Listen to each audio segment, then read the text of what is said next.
Welcome to The Young and the Restless. I'm Olivia. I'm Victor. I'm Steve. And I'm Zach. And this is the podcast where, wait, who the fuck is Steve? Now I lay me down to sleep. I dreamt I had a soul to keep. And if I die before I wake, will that dream just go on for its own sake?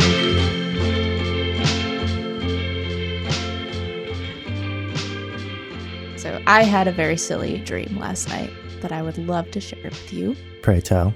Go on. Oh, you guys remember Tim? Loved him. Yeah, How many albums has he put out since? probably like 27. Yeah, I had a Tim dream, and it was that I met Tim in a QFC parking lot. For those of you who are not from Washington, QFC is our like Kroger. It's known as Ralph's in Los Angeles. King oh, Soopers in Denver. Weird. Yeah, it's Yeah. something different everywhere. Identical stores. Yeah. Yeah, they have such a monopoly because like Safeway is also Kroger, and so is like Fred Meyer's. Albertsons and Fred Meyer. Yeah. No, Albertsons is a whole other thing.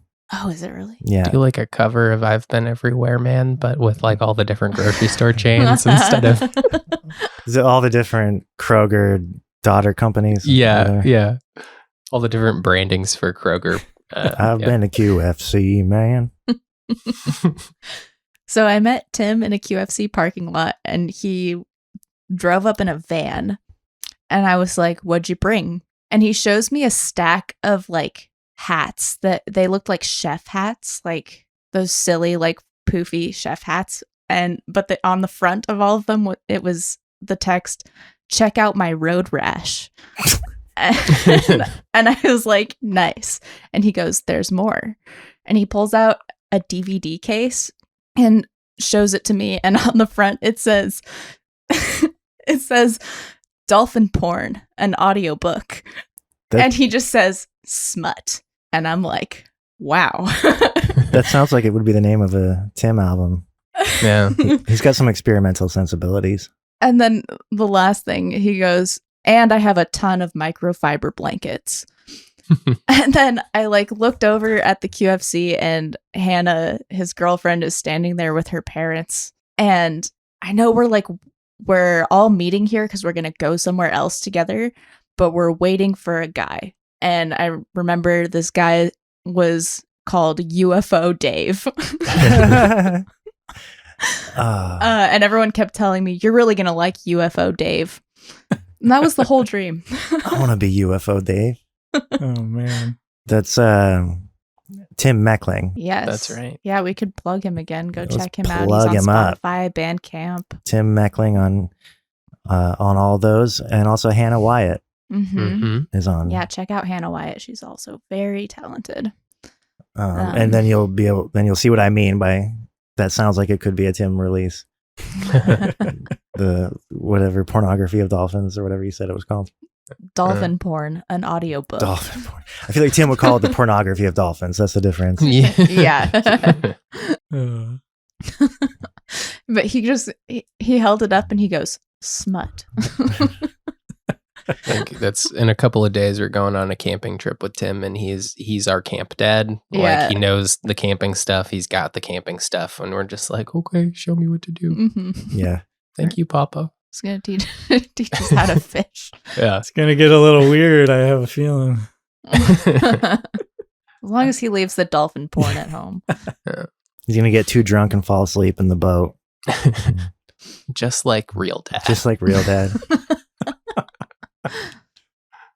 So, yeah, guys, who the fuck is Steve, though? Every day I ask myself, who the fuck is Steve? Is that Question something I've you been ask asking yourself? my whole I was life. just gonna say.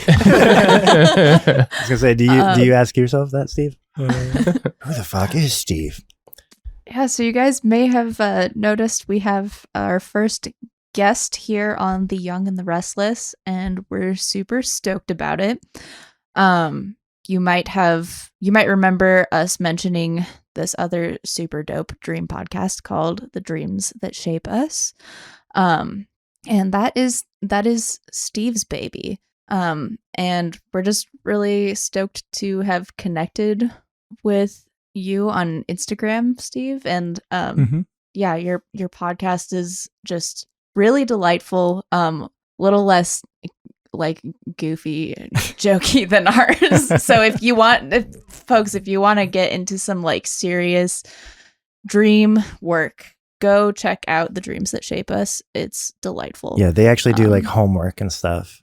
Yeah, no, we're really shooting the shit over here, and this is amateur hour. So if you want the real deal, go check them out. But well, I appreciate all of that. I don't think you should discredit you guys as jokey amateur hour though. I mean, you guys dive in real deep, and unlike our show, you guys are in real time, and I really applaud that, because most of the dreams that come to us are already, people have been working them for, some of them 20 plus years. Yeah, So, we talked about that last time, which, by the way, there was a last time. This is attempt 2. We had some technical difficulties and lost a session. But we were talking about that being like a pretty like the contrast between our podcast and yours is that we're new to this and we're figuring it out on the fly, and that's sort of the podcast is like us. we might not have done it if we figuring out. realized that real-time dream work is like Hard. Hard. and It's like hard work. so vulnerable. I mean, we're doing it, it's fine, but like we might have chickened out if we had known what we were getting into. So But by contrast, Steve has been doing it dream work for what how many years? 17 and a half. Yeah, so he knows what he's talking about. mhm. And like you but mentioned, some of his guests have been they bring one dream to you, right? Yeah. And it's it something can that be they've one or like a series of dreams that all relate to a singular story. and it's something that had like a profound effect on their life, not just their like the dream they had that week, like us. Right. Yeah, I guess to put a bow on it, essentially, so the podcast is our attempt to bust the Western myth that dreams mean nothing by offering story after story of how dreams have really went to work on people's lives in a really deeply meaningful way that has shaped them in some really beautiful way that really touched them in a certain way that was profound. So so some of the dreams they had like 20 years ago that they can really look back and be like, damn, this is like really what this dream, like the profound impact that it had. Not all of them are that far in the past, but it's been a really cool ride to be able to showcase just how potent dream life can be, especially over time. So that's basically the gist of it, is very deeply human stories. We really dive into what was happening in their life just before the dream, how they worked the dream, and then basically what that looks like for them going forward.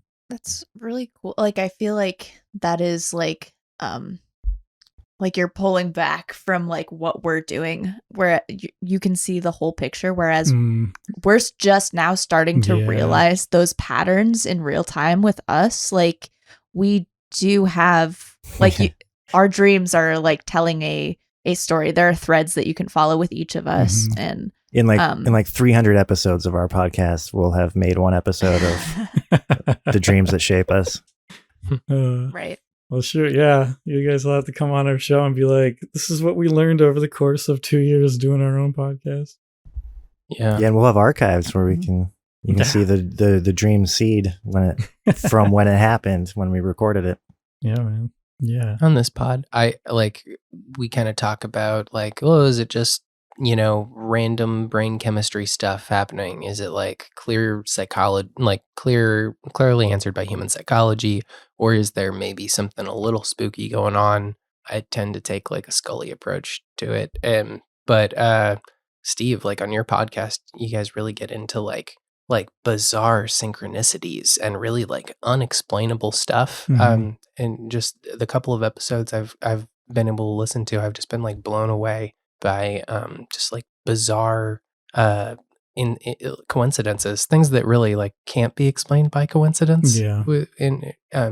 Story that really stuck with me was I can't remember his name, but he was the gentleman that we got the Bob Haas. Bob Haas, yeah. We have picked up his Gestalt method for dream interpretation a few episodes ago. Bob Haas tells this story of how he came to, be a dream expert. And somewhere along the way, there's this bizarre synchronicity where he gets a phone call from someone across the country that told him that they'd had a dream to call this number or something like that, and had a message specifically for him. So just unexplainable stuff. Yeah, that's my favorite, because these aren't wackadoos. These aren't people who are cuckoo for cocoa, but this is like a scholar. Mm-hmm. Yeah. You know what I mean? That's in any field of anything spooky. That's like I'm sort of a UFO Dave myself, and those are my favorite UFO stories. The ones from the Navy guy that has been holding on to a story for 30 years because he's afraid of looking like a crazy person. Mm-hmm. So that and Bob Haas's story in particular, like he wrote the book The Science of Dreaming. Like he's a very analytical dude, and he had this bizarre string of synchronicities that even extend beyond the email. There was an email that he had received from a woman. She looked him up on Google after she had the dream, where she had his name and the state that he lived in, and first person that popped up on Google was him with his dream working website, and she's like, oh my god, there's a Bob Haas that does dream work. And she sent him the email with the message in the dream, and it was pertinent to something that he was actively like dealing with. And so it like brings him, it just really revolutionizes the way he looks at dreams, because the science man now like has a crash course in the mystery of dreaming. And it was totally a really wild story. I want something like that to happen. I once had a dream that I could play trumpet, and I woke up and I wrote down like 9 trumpet positions that I saw in the dream with like where your fingers should go and the corresponding note. And I went to school, that I was in high school at the time, and I went to a band, and I went to one of the trumpet players that I was friends with, and I was like, I think I learned how to play trumpet in my sleep. And he looked at my he looked at my chart, and he was like, that's not even close. But can you play it? Well, so last time we met, we put Steve in the hot seat and did some real-time dream work here on our show with him. And obviously that session is lost, but it sounds like there has been some developments to that story. And we're just thinking, Steve, maybe you can fill the listeners in on the work that we all did here on that dream. And then we can get into what has occurred to you since then. It sounds like there's also maybe a follow-up dream. Do you want to talk about your dream at all? My dream? The one I just told you guys? You guys think there's anything there? I guess there's always something there, isn't there? Dolphin porn has got to be loaded with something. Dolphin porn. Not to deflect from my use an incognito browser, Victor, if you're going to look up dolphin porn. What's your first feelings or like associations that you have when you think of dolphin porn, the audiobook? Like I don't know. I feel like dolphins are like mischievous. I don't know. Like Tim. It has a very positive connotation that in the Dream Bible, it's all about trustworthiness, social altruism, friendliness, cooperation. It's a very positive symbol. With dolphins? Yeah. What about porn? Also glowing. With neon lights. Pornography. To dream of a pornography video. It represents a no, life experience. Yeah, okay. A porn audio. I don't know too. if they have that. No, it's fine. It was What does it say? Represents a life experience where you're feeling good doing nothing, desiring, fantasizing, or dreaming about having something you want, goals, wishes, or aspirations that feel good but may be out of reach. Pornography may also reflect delusions or unrealistic fantasies. And how they the 3 things he showed me 3 items. It was a hat, the dolphin porn audiobook, and blankets. And what did the hat say again? Check out my road rash. That is some Tim, if you're listening, and it was a chef's hat too. If you're listening, Tim, start writing this down. This is solid merch. Solid merch ideas. To dream of a chef's hat represents a mood or attitude that is adept, powerful, or confident in your abilities. An aspect of your personality feels knowledgeable and talented enough to totally control a situation or direct outcomes. These are all pretty positive symbols. Yeah. Yeah. That's an untapped market, by the way, porn audiobooks for people who want to get one done on the way to work.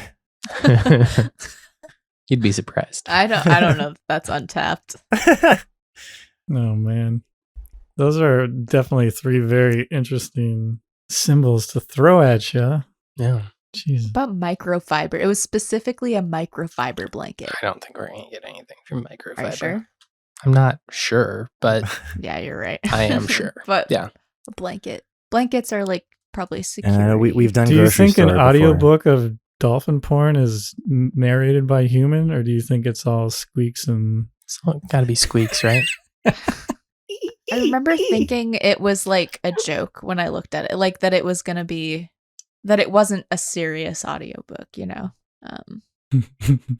No, it's mischievous. Like, I mean, yeah, I don't know. Blankets represent feelings of comfort, security, warmth, and emotional protection. Yeah. You just got warm, fuzzy feelings about going on a camping trip this weekend. Yeah, I think that's got to be it. Yeah. No further investigation needed. I feel like we could really dig into this, but but yeah, it does sound.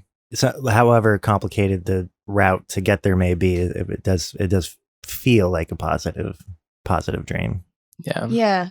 We could walk through the Gestalt method from the perspective of the dolphin porn. I think Tim had the most energy. Oh, okay. He was like dressed kind of wacky too. He was wearing like a tunic. I think you're just inspired by Tim's camping dad energy. Yeah.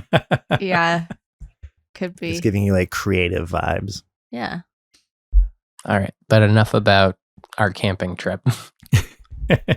Yeah. Steve. I want to dig into Steve. Yeah. I think we need to. So do you want to, I'm thinking like we should kind of reiterate the dream and then kind of briefly get into where we landed as far as what we thought it might mean. Mhm. And then your journey after. So are there parts you want to tell? Or are there parts you want us to tell? How do you want to tackle that? I guess I could start by telling the dream. Sounds good. All right. So yeah, I had this dream the night after I had tried to incubate a dream, asking my dreams for information around what I thought might be my money story. I was trying to really dive deep into understanding exactly what my big block was surrounding money.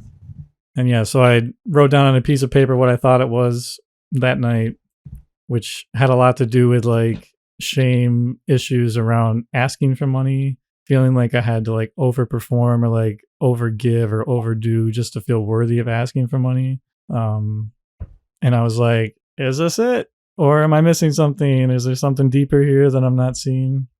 It's kind And when you say asking for money, you're talking about you had started kind of an entrepreneurial project and you're trying to figure out how to price it. And you Right. had some anxiety about attaching what you felt was a fair price to it because you thought people might judge you for charging what you were charging. Yeah, exactly. No, it wasn't asking for money. It was, an exchange. Yeah. So that's what you're trying to incubate. And by the way, do you mind briefly explaining what you mean by incubate? Yeah, so Let's there's just interrupt Steve the whole time. Sitting on this dream egg, waiting for it to hatch. I was listening to Incubus. Yeah. Yeah, so there's a term out there called dream incubation where there's many different ways you can go about doing it. My little technique of like writing it on a piece of paper, I don't always do that. Sometimes I just get really firm on it, or I try to like reduce what it is that I want to ask of my dreams that night to like a very core question. Like if there's like a lot of noise going on, I'm like trying to suss down like how can I like get this into a sentence that I can like really hold on to and that feels most pertinent. That's usually like a really good way of doing it. But yeah, essentially you can ask your dreams to help you understand things or work through things or give you information. Like what I'm looking for, like this is something that's very unconscious to me. Like, is this what it is, or is there something deeper? Like if you can help me try to like work through this or like have an image that I can hold on to that helps me work it or understand it or get on top of it finally. Yeah, there's a lot of application that you can do surrounding that kind of stuff. Sometimes That's so cool. Yeah, sometimes you don't get responses depending on what you're asking for. If it's like, if whatever that wisdom is inside of you is like, I'm not humoring that. Like you got some big fanciful thing. Like, I don't know what a fanciful question would be right now. Like maybe if Is there a God? Right. Yeah. Um, Like an above human truth. What is my life purpose? Like, yeah. And I think if you were really firm and that was really pressing for you at the moment, I would say you would get something for sure. If it's just like, you're like, oh, is there a way that I can like use telekinesis? Like, oh, like literally fanciful. okay. Yeah. I see what you mean. I think I asked one time, how do you see auras? And I had a weird dream that I woke up from. Was like, I don't know how I'm supposed to utilize that information. It didn't make any damn sense. So is the idea that, because like that question feel like if you're asking like about your story with money, like that feels like information that is stored in your subconscious, Mhm. like from your life experiences. But something like, how do I see auras? Like what's the idea? Is Right. like, is that information coming from somewhere else potentially? Yeah, I was going to add, that's along lines of what I was going to ask is, do you see it as you, when you're incubating something, are you asking your own subconscious something, or do you see it as asking something else, whatever that may be? Right. Yeah, I guess people will have different opinions about that. Some people really believe that our dreams are communications from the divine, however you would identify that. So I would think questions like that would maybe be, you would be posing it to some kind of supernatural force like that. That maybe the dream space is kind of like a fluid, more direct communication to that kind of thing. But I would say, For you. I mean, I am a spiritual guy, so partly I do believe that the dreams are connecting me with something much bigger than just myself. I think even Carl Jung said that our dreams are the mind of nature itself. That's our boy. It's just like, to me, I think that's probably the most beautiful and poetic way to look at it, is that the beautiful things about dreams is that they are a spontaneous human thing that happens just as naturally as your heart beats, as you breathe.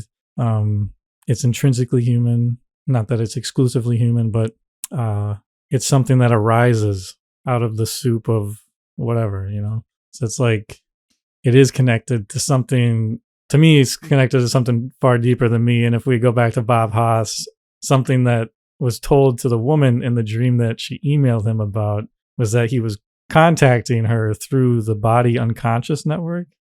I think that's so And cool. I was like, that is the coolest term. Like, Yeah. to think like there's this like unconscious network that our bodies are in tune with, that yeah. we're picking up signals or information from our environment or some greater human connectedness that for whatever reason she was able to pick up that night and was able to find him. That's like some real spooky shit. Yeah, that's what I love about that episode, because Yeah. there's a big part of my brain that's like Victor's, that's Scully, but Mhm. down here in my guts, I'm Mulder, and I want to believe. You know? Yeah, man. I mean, I think there's a lot of value in being Scully, especially when it comes to this kind of stuff, because it can get really like woo woo and like way out there real fast, depending on who you talk to. The discernment is definitely a pretty solid skill to have. But yeah, anyways, so yeah, essentially bare bones, you can ask your dreams questions, and depending on how relevant it is to your life, they either like really come to your service in that capacity like that, or they're kind of like, I don't know. Because the thing So is, this like, night it was about money, mhm. or specifically money hangups or money shame, or what did you put Right. your money story? Right. Yeah. So I went to sleep and I had this dream, and I woke up and was like, good God, if this dream is about money, this is this is very cloaked. So essentially the dream went that I was in a performance space. It was kind of like the closest representation that I think I could paint it for you is like a theater, like you would go see a show at a theater, but it was just one level. And I'm kind of standing around talking to a few people who showed up.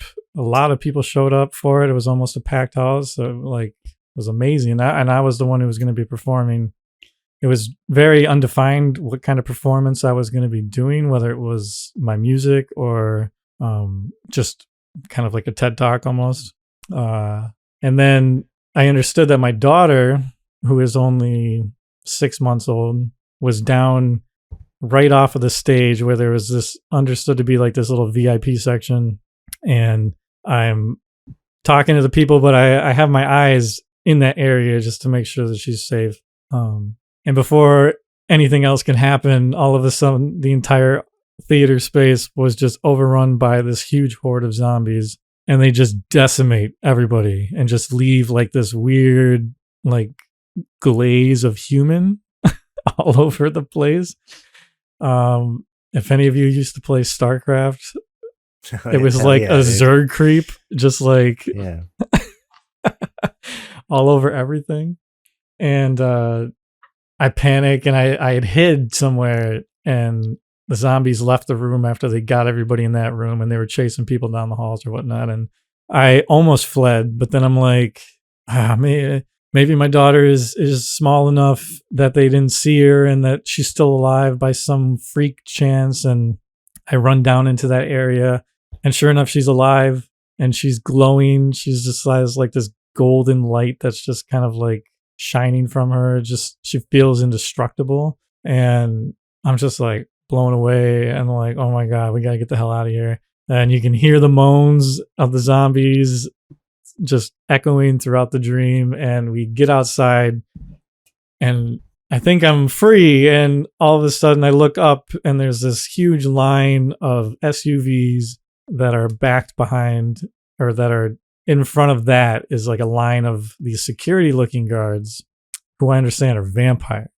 And it's kind of this like dun dun dun kind of moment right at the end of the dream where I'm like, fuck, like what now?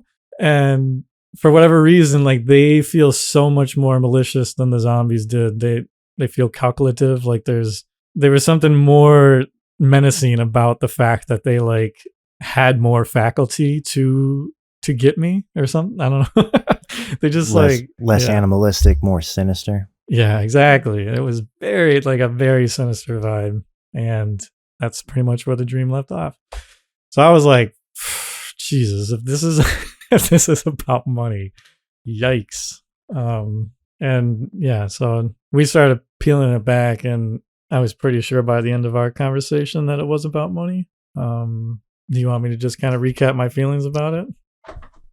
Well, let me just, if we could go through like kind of how we got where we got, right? Mm-hmm. I think that some connections we drew were your daughter being in the audience had to do with, an increased pressure that you might be feeling about being, responsible for taking care of your family at this point, Mm-hmm. right? And that's tied into financial stress. It was you being on stage was very much about like your need to perform literally as a provider, Mm-hmm. As far as like the zombies, I can't remember if that was concern over like, the unseen, market, consumers out there, right? Possibly being between you and your family. I remember I was trying to push that George Romero narrative, but I don't remember if it like really, really resonated with you or not.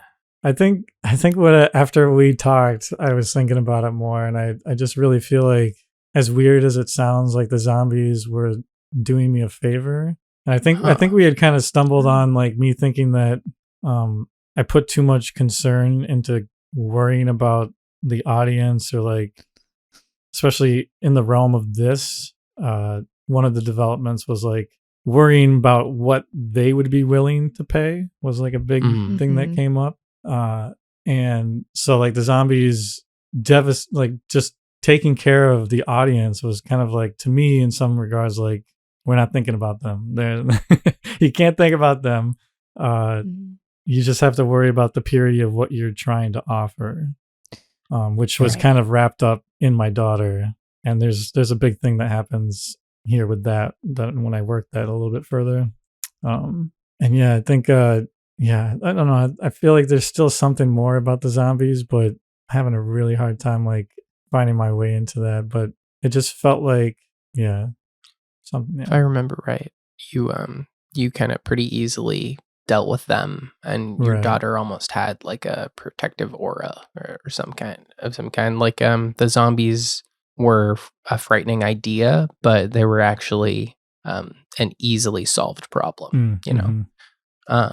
So it could be in some way like a purely mental barrier, right? Yeah. So I think we really started to stumble upon it once we started to look at the vampires, because then we realized that I've gotten to this place where now I'm buttoned up against this ceiling almost, where like I can't find a way to break through this last line of like, if we're looking at these zombies and the vampires as kind of like forces that are like trying to halt me from having the life that I wish, or like kind of like I think it didn't show money in this dream because the issue is bigger than money. It's like it's a worth issue. And so trying to like get beyond this issue where now I have this line that feels like an actual wall that I can't get beyond. Like I have to break through this wall of vampires, which we kind of stumbled on, was like, what is draining me about this situation? Like, what is the kind of toxic force, the shame issue or whatever that just sucks the life out of me, essentially? And why can't I get through it? Like, why am I how am I buttoned up against this thing that is sinister? It feels really gross. It feels like because money or net worth is one number on one type of quote unquote worth, but if the issue is beyond that and is about general worth, then they're going to be inextricably tied together, right? Mm-hmm. Yeah. So I brought this to the men's group that I'm in, and was like, I'm trying to do this program, and so basically like the program I'm trying to do right now is like helping musicians integrate dreams into their creative process. And that's sick as hell. Yeah, man, I'm really excited about it. And I was like, I'm trying to figure out what the price is at, because I have such a hard time like putting the price on this kind of stuff, and I want it accessible. I want people to be able to have access to it, but at the same time, this is a lot of my time. This is a lot of work on my part, and I have like 17 years worth of experience doing this to offer. I feel like that's worth my something. Expertise and my time I should feel worthy of asking for money. So this is like what I'm butting up against. And so I brought it to them, and I'm like, here's the dream that I had. Wondering if you guys can look at this with me in relation to this, and if you can just press me hard about certain issues, because we have like this whole really cool interview process where we like use the Socratic method to like really get to the heart of things. And so they just started like really pressing me, and one of them was like, so if you didn't have any fear surrounding any of this, like, what do you think you'd want to price this at? And I'm like, fuck. And I was like, I don't know, if there was no fear, like, I don't know, $800 would sound pretty good. And he's like, okay, well, how do you feel about that? Does that bring anything up for you? And I was like, surprisingly, I don't know. That feels actually okay. And another guy was like, well, let's push you out of your comfort zone a little bit. How does like 1,200 sound? And I'm like, that feels a lot edgier. And they were kind of like, well, why? And I'm like, because I feel like nobody's going to want to pay that. And I'm like, I do want this accessible. I want people to come to it. I'm more concerned about people coming to it than I am to make money, because I just really love the material. I want to share it. But I am the only income in my household right now, and I really need more money. I have 2 kids. One's very young. My wife is at home with her right now. And so anyways, so we worked through that. And the big breakthrough moment that I had with it was one of the guys was like, well, let's bring it back to the dream real quick. What remained in the theater when the zombies killed everything? And I'm like, my daughter. And he goes, what is she worth to you? And I just like, I just got chills right now. I was just like, that could like really make me cry about this right now. And I like was getting really choked up, and they're just like, tell me more. What is that? Why does that make you emotional? And I'm like, because if it's trying to make the association that my passion and the value that I have to offer is synonymous with what I feel for my daughter, that I love this work that much, and that this really is like my greatest passion in life, there's so much value in that. And that's almost like my way around this situation is that I'm concerned about what other people are willing to pay, and I'm downplaying the value that I have to bring, and I'm downplaying how valuable what I have to offer is and what my time is worth. And that's the fucking wall I keep getting I keep running into, is that they're like, I think you're hung up over a hang up. Like, your hang up is the fact that you're hung up on worrying about what other people are willing to pay. And it's not so much that you have like an issue asking for money. It's that you're like too worried about, you're like hung up on a hang up. And that and basically the way I took away from that was like, yeah, if I can forget about the audience is dead. They're gone. Don't have to think about them. Just worry about the purity of what I'm here to bring and to offer, and to really truly know its value. And that if I can honor that, it doesn't matter. Like, people will pay it if they want to pay it, and if they don't, they don't. I don't know. It's kind of like, it's still a little convoluted in my head, but I mean, that moment was so beautiful, and yeah, it just felt like a huge release of like really seeing like just how much this really does mean to me. And so that's what you mean by you feel like the zombies were almost doing you a favor, because you're right. talking about cutting out the audience. They did that for you, right? Yeah. You don't worry about this hang up with the audience.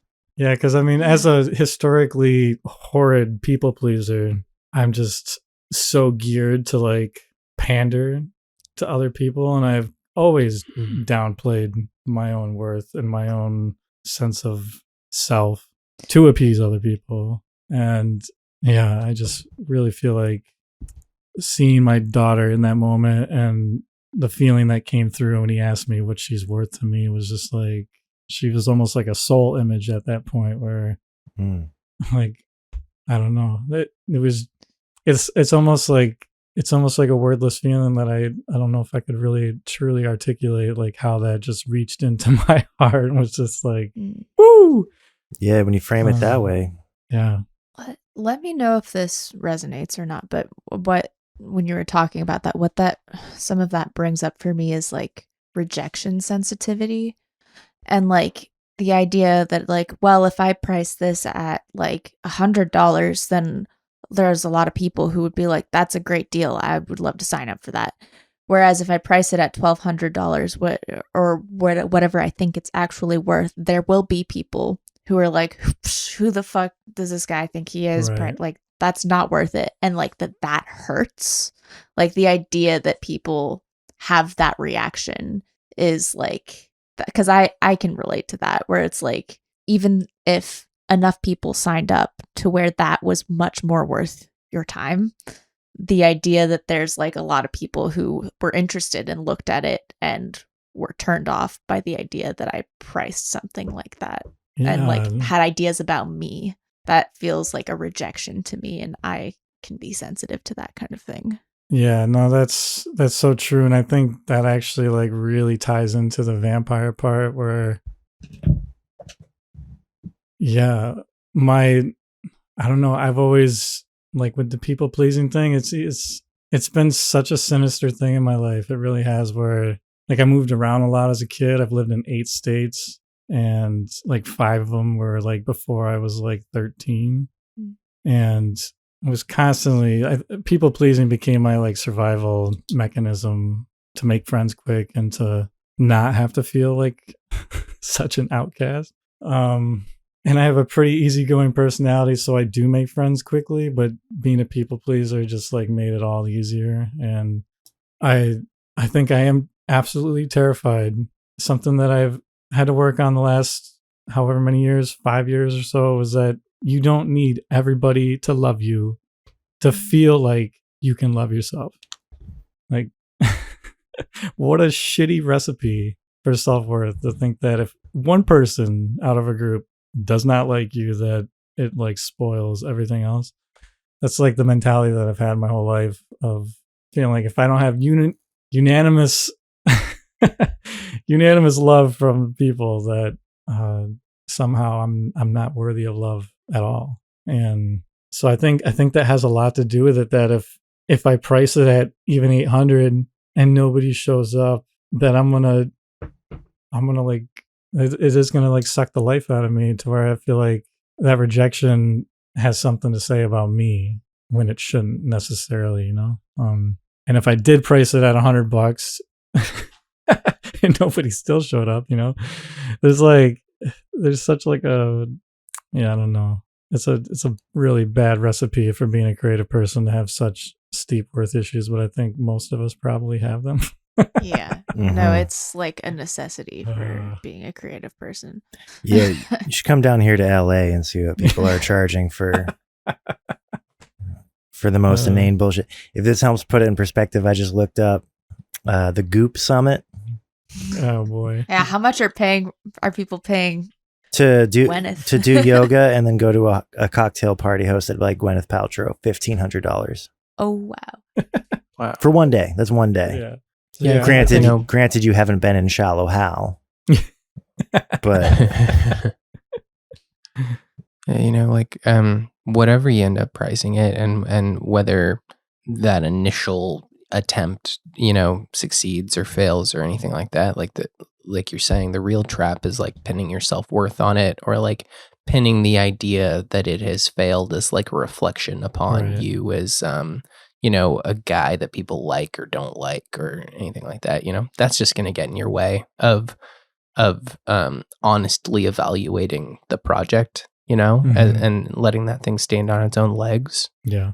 And then, if it's succeeding, leaning into that, and if it's failing, walking away and moving on to the next thing without being burdened by it, Yeah. I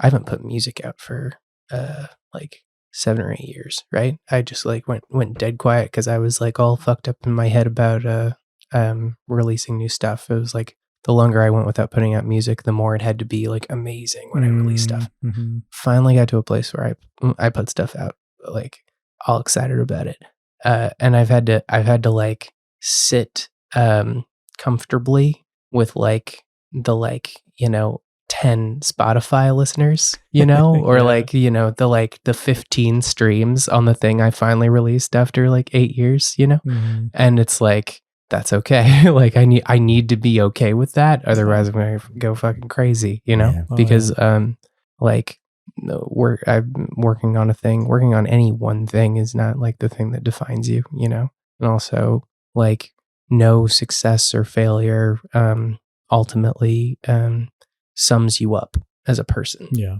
at this point, I kind of put out music as a matter of posterity. Yeah. I when I put music out, it's almost like, well, this is in case my laptop shits the bed. Yeah. Like it's still out there on the internet. Nice. Yeah. Yeah, man. Yeah, but I mean, I got so in my own way, being fucked up in my head about putting music out for years and years and years, and I'm just finally getting to where I'm doing that, you know? Because I was putting too much of my self-worth on it. Mm-hmm.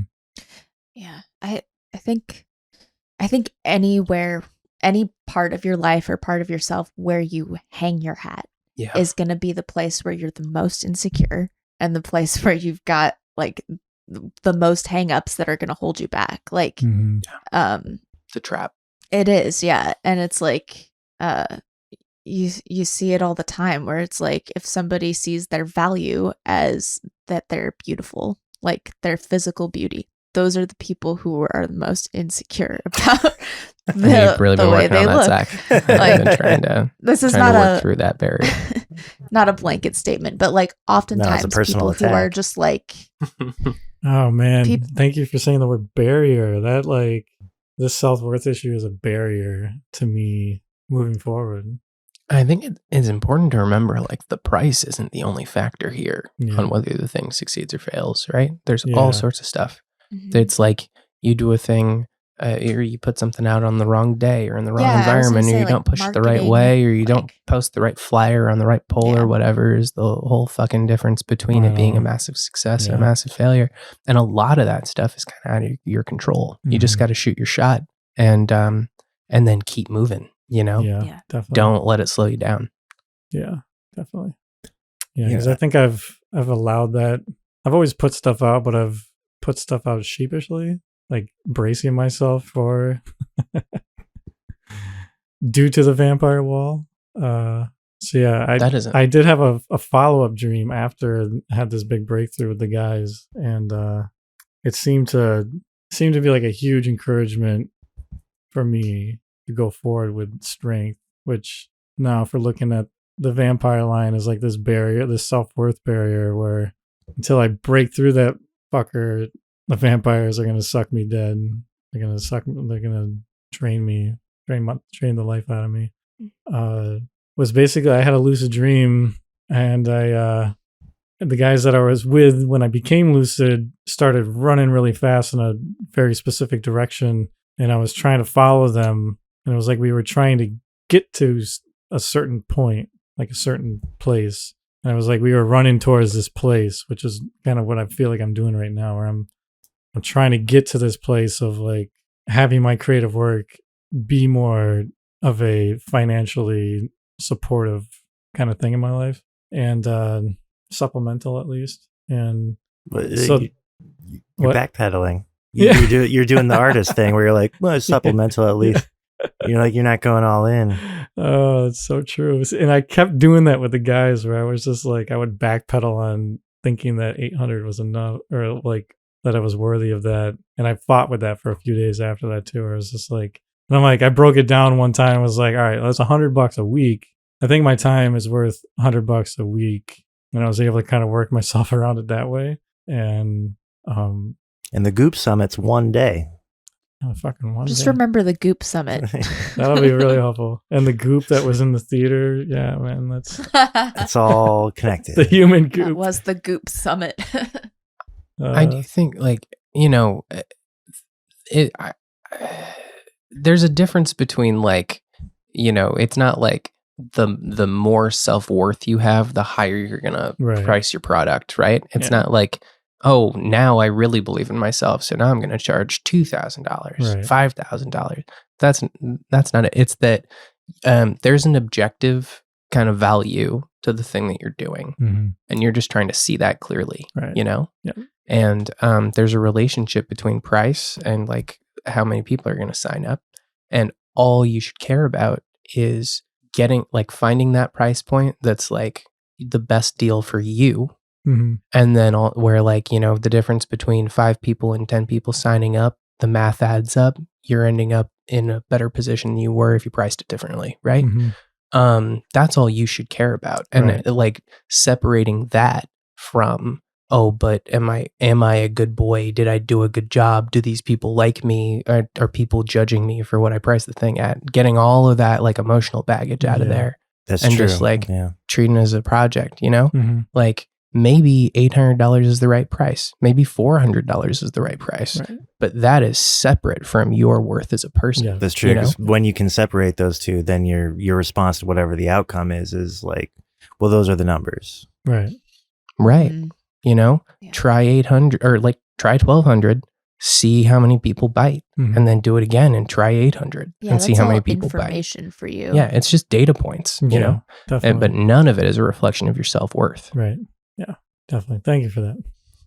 Yeah. So that dream of the running, I'm running, but I'm like running in quicksand almost. Like I can't run to save my life. And I'm lucid, but I can't like will myself to go faster no matter how much I try. And a couple of the guys notice that I'm not hacking it, and they come back and they're like, "What's going on, man?" And I'm like, "I don't know. I can't run at all." And they're like, "Well, what do you think your hang up is with this?" And I'm like, I don't know. I guess I've been kind of just like leaving myself open for, it was kind of like an idea that, how do you say this?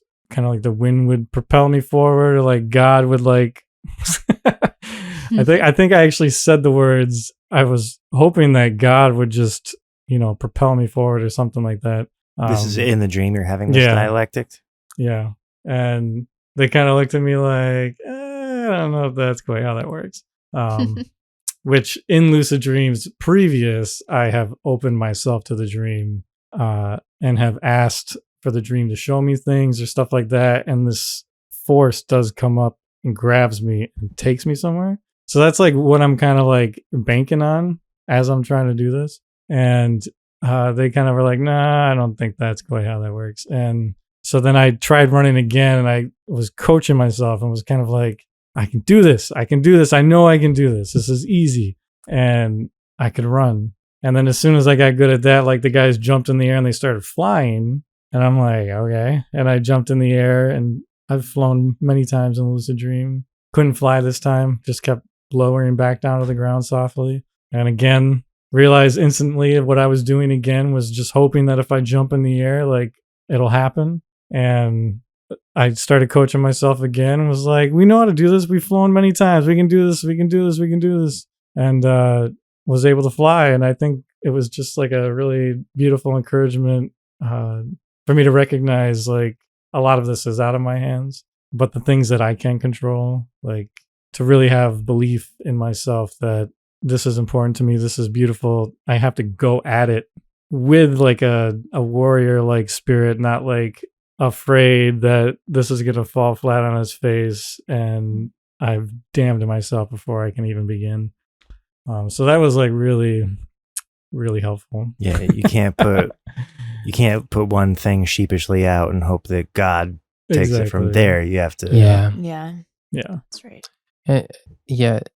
There's another trap that you can fall into, and I say that because like I've struggled with all the same stuff, I feel like I've had to work on and still work on. You're speaking Victor's and I language. Yeah.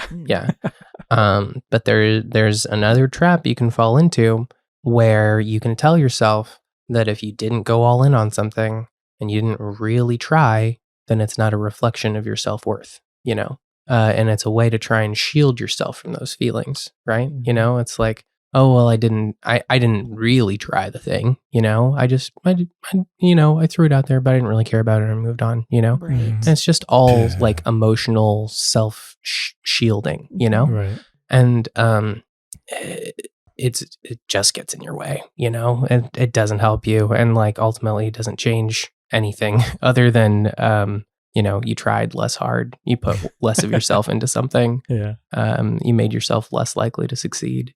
Mm-hmm. Yeah, man. Damn, dude. Blew my mind with that one. Hell yeah. Well, do you want to get to the dream I was bringing with you guys? Yeah, I want to hear that. Yeah. See if maybe that ties in here. We can wrap up the episode with that. You guys ever name your dreams? No, but I actually sometimes. I mean, do. kind of the way we name our episodes sometimes. Yeah, I do in my notes, but it's usually gibberish. So this one I named Stinky Shoes and Grief Singing. This was beautiful. I named my dreams like Friends episodes. The one with the pocket pussy. So this was on May 6th. I'm in a bedroom-like room in a house with you three, and we're trying to work on our episode together. And when I entered the room, so this is kind of like your guys' house, essentially. And I walk into the room that you guys are all in. We got the recording gear out, and I take my shoes off on the inside of the door, and I leave them there, and they stink really bad. Like really bad, like almost like you can see the smell in the air, like. And I'm like very, very embarrassed about it, and the scene shifts really quickly, and I'm outside a house, probably that house, and I begin singing a song that kind of rises up in the dream. It's like guitar riff, but I seem to know it in the dream, but I couldn't tell you what it is now. And instead of singing words to it, I'm just wailing, crying. And so like it's auto-tune is a bad word, but it's like the wails are like trying to be melodic. Like I'm trying to like cry in a way that is like, I think I can hear this. yeah, instead of words, it's like cry. Like, I don't know how to. I might have to try to attempt to write a song like that to have it make any sense. And so then I continue. It's a weird neighborhood. Like it's farm like, but the farm plots are really small and there's almost no crops in them. And the layout is not very country like. They're just like small little square plots in a grid like fashion, kind of like in a suburban neighborhood. So if you imagine like the size of a house was like the size of each of these plots, and there was really only like one or two houses in this neighborhood, and one of them I walked by. I'm still kind of crying to myself, and I walked by this one house that I know there's this old crotchety man that lives in there, and it's a small white house, and I almost know that he's like looking through his blinds at me, and I have this really sharp feeling that, oh, I gotta stop crying. I can't look like a little wussy in front of this guy. And yeah, then I come to this final plot at the end of one of these streets, and it has this new garden that's growing in it. It has almost like this like trellis opening where like you would walk through the trellis opening and like you'd be in the garden, and it felt very inviting. It felt almost nourishing to be there. There was like a bit of magic. Like I felt like I was home almost. And that's pretty much where that dream ended off. But I told my son that dream, and he really liked the stinky shoe part. Yeah, what is that first whole scene to me made me think it was about like your recording equipment shitting the bed last time. And like you worrying that you came into our house and stunk up the place. what did you name it? The Stanky Shoes Blues or what? Yeah, the stinky shoes good. and the grief singing. What was it? Stinky shoes. The stinky shoes and the grief singing. That sounds like a Motown band.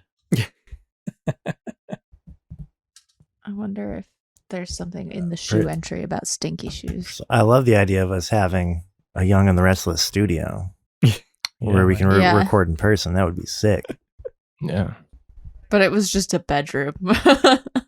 Still. Like we're actually recording. We were just together in a bedroom. Yeah. Well, my first associations with the stinky shoes was feeling like, our feet are the place in our body that releases a lot of toxins. Mm. And I think I came across whatever the statistic on like how many toxins your feet release like a couple of years ago. I couldn't tell you what it is now, but it was like, damn. What was that? Your root chakra? Yeah. And so I was like, what kind of weird, nasty shit do I need to release on this episode? Yeah, I mean, it could be just a reflection of, it's real uncomfortable to get vulnerable on the pod and do like the live dream interpretation thing. It's weird. We know. Trust us. Yeah. Yeah. Might have felt some feelings about that. And then, like Olivia was saying, to have the technical difficulties. Mm-hmm. But then it led you to a garden and a sense of peace, right? So it's like, maybe ultimately constructive. Yeah. It does kind of sound like if you walk through this dream piece by piece, it sounds like the process. It's like telling the story of you processing this dream, right? Like you brought it to us. Stank up the place. You went outside, and then the wailing, like you said, you like had like an emotional reaction processing that with your men's group, and then like ultimately the garden. The Dream Bible says something meaningful that is developing in your life.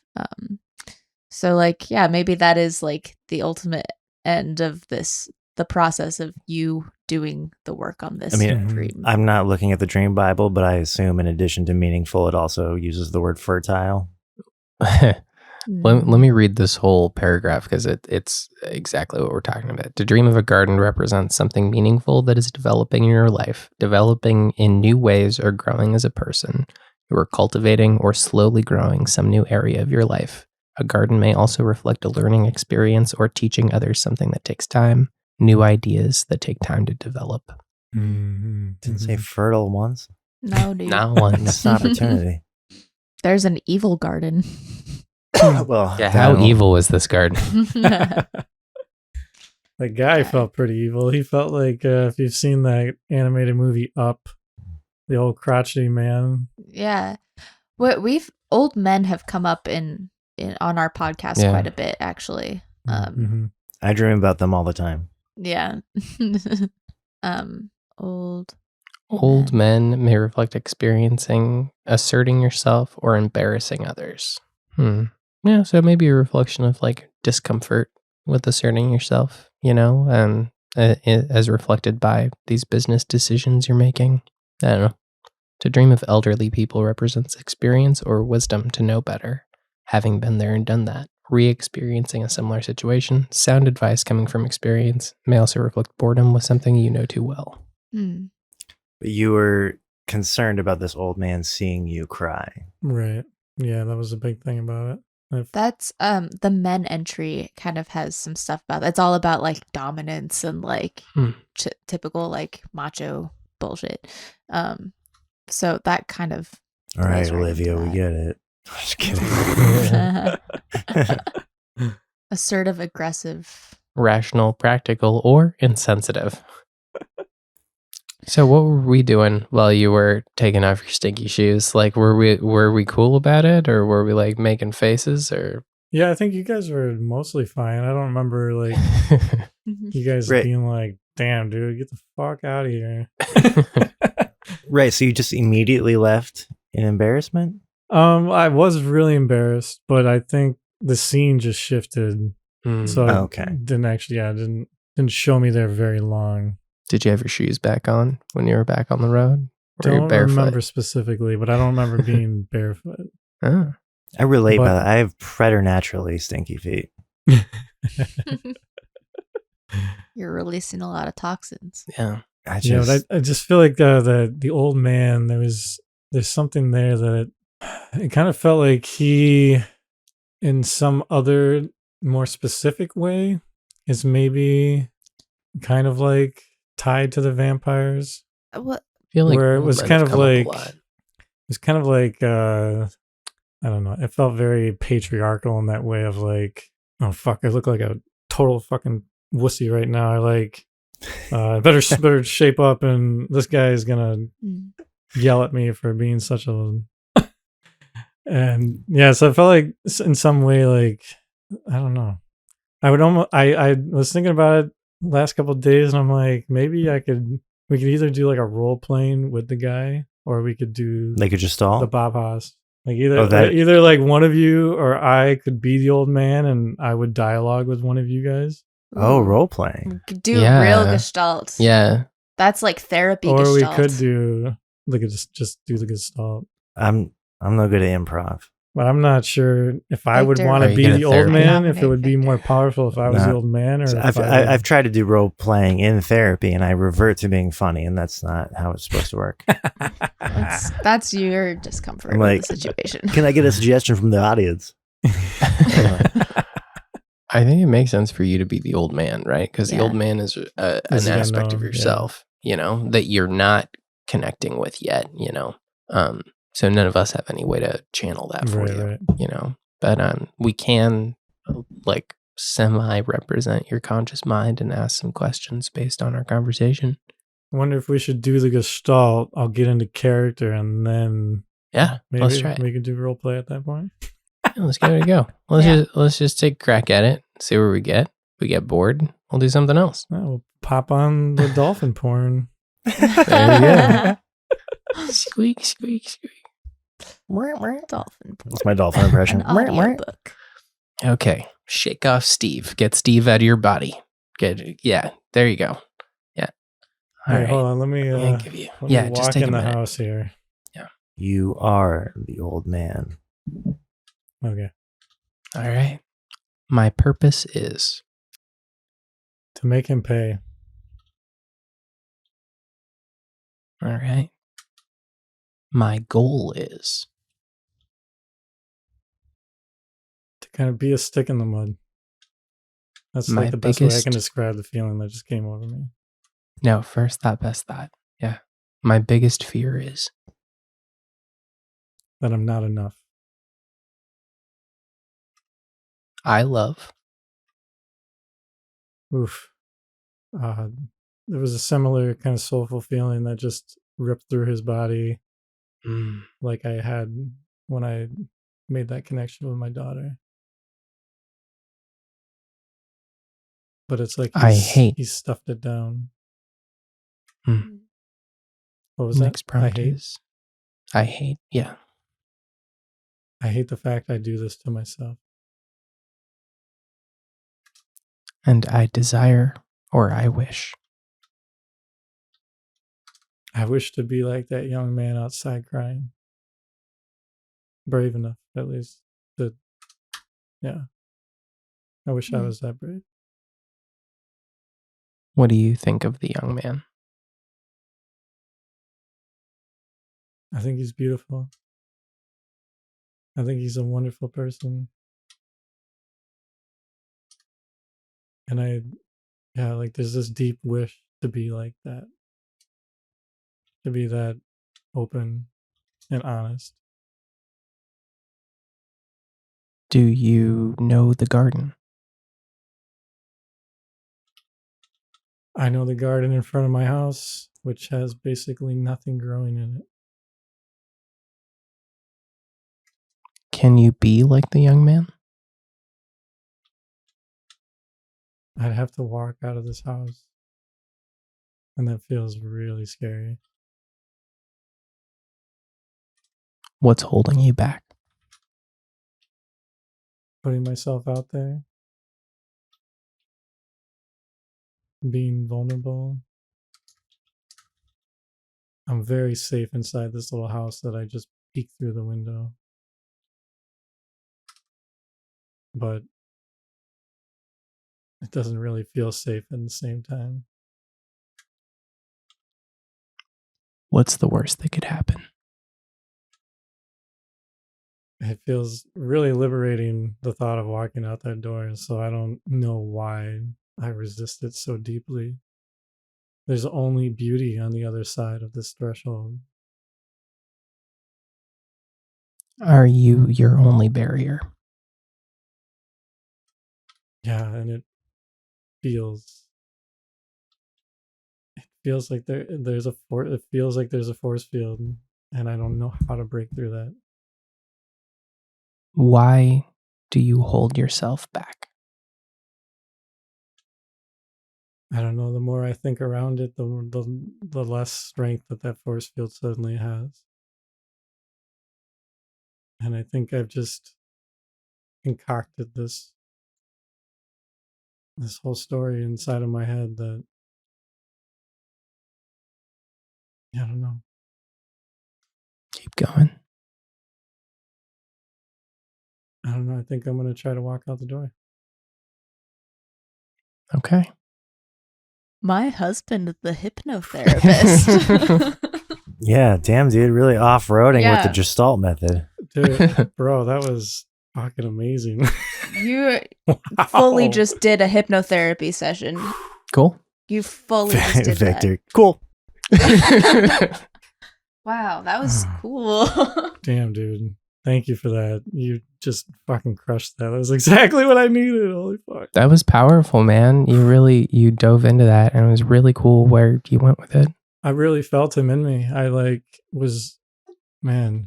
just like really, I imagined myself walking in the house and sitting into his body. And then like I asked that energy that was in the dream to just like move into me and to like speak. And it was like, whoa, like all the feelings just instantly, and just like knowing exactly how he feels. And the thing that was so like tragic as I was going through it was like, these are all my feelings. Yeah. Like, yeah, that was a really interesting flip of the perspective from you to him. Mm-hmm. Yeah.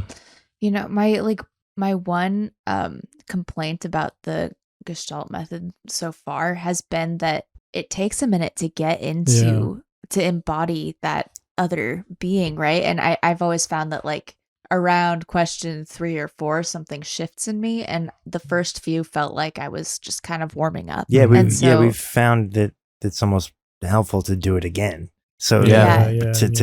maybe it's even better to just keep going with the questions that come to mind, like Victor was just doing. Mm-hmm. Well, damn, dude, you got Victor on your team. It's yeah, holy cow! What? Bro, holy smokes! I was like, it's a really powerful technique. It's very cool. Yeah. Thank you, Bob Haas. Man, those were just the most choice questions, man. They were exactly what I needed, dude. Thank you. I'm so glad. Cool experiment. I'm glad we tried it. Yeah. Well, shit. What do we talk about now? Well, I was gonna say, how do you sum up what just happened? Like, how do you Yeah. Did you guys possibly write any of that down? Yeah, he wrote it all down. Let's email that to him. So, my purpose is to make him pay. My goal is to kind of be a stick in the mud. My biggest fear is that I'm not enough. I love, and this is where you really connected to your feelings about your daughter. Mm-hmm. I hate the fact I do this to myself. I wish to be like that young man outside crying. What do you think of the young man? I think he's beautiful. I think he's wonderful. I wish to be like that. Can I interrupt right here? Yeah. So that was the interesting shift. This is before you started off-roading, I think, right? Yeah. This is still within it's right around the confines. Because that shift right there seemed really pivotal to me. Because when you were first talking about the old man, you were like, you were concerned about him seeing you as a wussy, which I initially laughed at because I could see you like not using other words that would maybe not be PC that maybe the old man would use in landing on wussy, and then embodying him. It's not about that at all. It's not about judgment. It's about envy. Yeah. When you said that I'm not enough, that struck me as like a shift. Yeah, that was definitely where it was like, oh, like this isn't about him being like this macho man that like wants. At first, like with the make him pay, I was like, yeah, this feels like he's like this strong alpha fucking douchebag wanting to like continue the story of patriarchy or like uphold that in some way. When the thing that you're like doing, the grief song, the Stinky Shoes grief song, is what you're initially worried about being like panned for, but it's actually what he is seemingly like the most envious of. Like, I wish I could express myself like that. I wish I was that sensitive. I wish I could go outside and be that free. Oh, yeah. I want him to pay because I can't. I don't allow myself to feel that. It's like a really bad shadow projection on his part. Yeah. It's like it's like a resentment. If I never did that out of fear of consequence, then he shouldn't get to do that without consequence. Yeah. Exactly. Yeah. Which is so true. You know, I mean, that plays out a lot in like just day to day dealing with other people, you know? Yeah, man. Let me see if I can pull this up. Okay.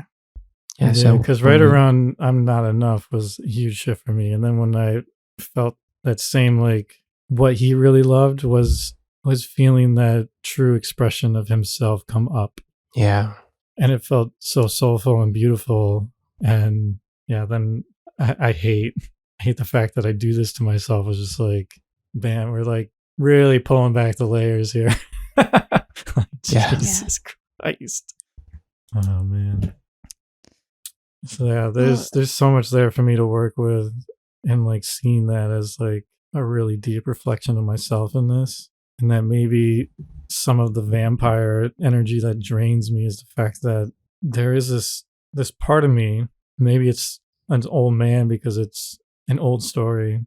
It's something that hangs on me like a tired old story, and there's some kind of self-deprecating aspect to this of like making me want to pay for being bigger, for allowing myself to dream bigger, or to allow my way of expressing myself in this world to be bigger, to be that there's some part of me that still wants to be a stick in the mud and not do that, and it's fighting me on it. But really all he wants to do is to join me, that we can be together in it, that I can be truly unified within myself. And it wasn't until you just said it again that I realized that the grief singing, like, that kind of ties into the what I'm trying to do. Like, this musician dreamwork course is all about us, like, allowing the dreams to inspire music that kind of comes from your depths, that helps you to work through things in a very dream working kind of way, where like the music that you're writing is your creative way of working the dream essentially, and processing and working through the point that it brings up for you to write about. So it's offering you songs that help you to have a creative avenue into that grief space or that wound that you carry, or, you know, it's just a deep way of doing healing work creatively as a musician, writing something truly vulnerable, that the act of creating something out of your grief metabolizes it in a way that offers it beauty, is essentially what the whole gist of the course is supposed to be about. So like the wailing is essentially it. Pretty apropos. Yeah. So him wanting to be like me, I mean, all of that just plays into that. I have to like, this is all really fresh and it's hard to like really suss out exactly how this is all landing for me right now. But man, that's okay. You don't need to tie it up. It's really cool to see how this has evolved in the 2 times we've talked about it. Yeah. I think it's really beautiful that, you know, you found this creative technique of synthesizing your dreams with your music in a way that is enriching to your life and helps you feel like able to connect to the parts of you that are most important, you know, and that you're taking that and that you want to share that with other people and find a way to make that practice and the sharing of that practice, you know, central to your life and to make it a part of other people's lives. I think that's really beautiful, man. And I wish you all the success in the world with that. Thank you. Yeah. Hell yeah, brother. So we got to start expanding our Gestalt method. Oh man, that makes me nervous. Well, you did a beautiful job, man. I mean, that's kind of like what our interview process is on our men's calls, is like just really hitting those open-ended, like, but really poignant questions that like force you to like go, oh fuck. I'm really amazed at how you were able to just like be so vulnerable and connect to that, just to drop right into that and really be free, you know. And I think I'm just glad that you were able to do that, because it seems like it took you to a place that you need to be. Yeah. Thank you for like feeling safe to do that with us here. That's it's really cool to be able to. Thanks for taking off your shoes, and I don't think they were stinky at all. Yeah. That really Thanks is. for letting us smell your feet. They smelled just fine. Yeah. They smelled like ours. Exactly. Yeah, no, we really do try and bring that kind of vulnerability to this, and so I think that's why. I mean, I've listened. Wouldn't say I've heard all of your episodes, but the majority of them, and I think seeing how deeply you guys dive, I was like, this is. And now that it's the second time that we've done this, I feel more like, I think the first time was getting to know you a little bit, kind of awkward a little bit, and so this was like we just picked up like we've been friends for weeks now. It almost felt like the technical difficulties happened for a reason. Yeah, that's what you said in your message to me on Instagram. You're like, it feels like that was how that was supposed to go. Yeah. We wouldn't have done this like this if that hadn't have gone how it had gone. So yeah, that's right. For sure.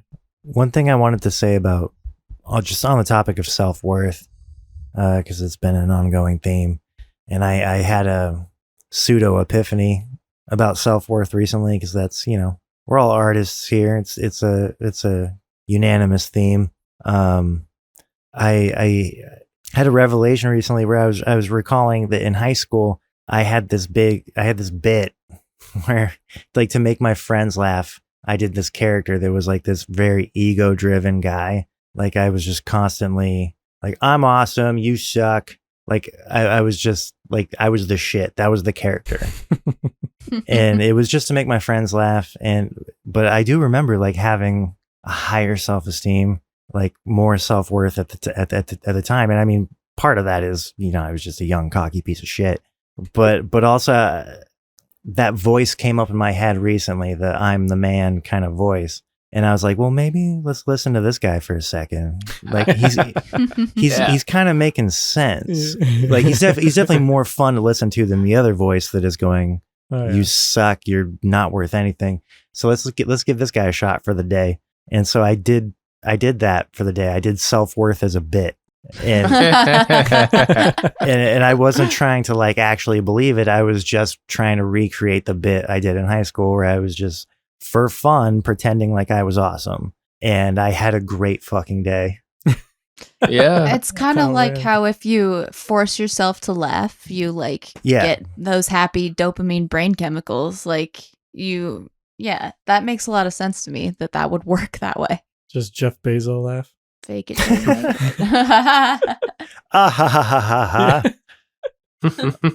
But that's like, if I were to do a TED Talk, I think that's what it would be on, is self-worth as a bit.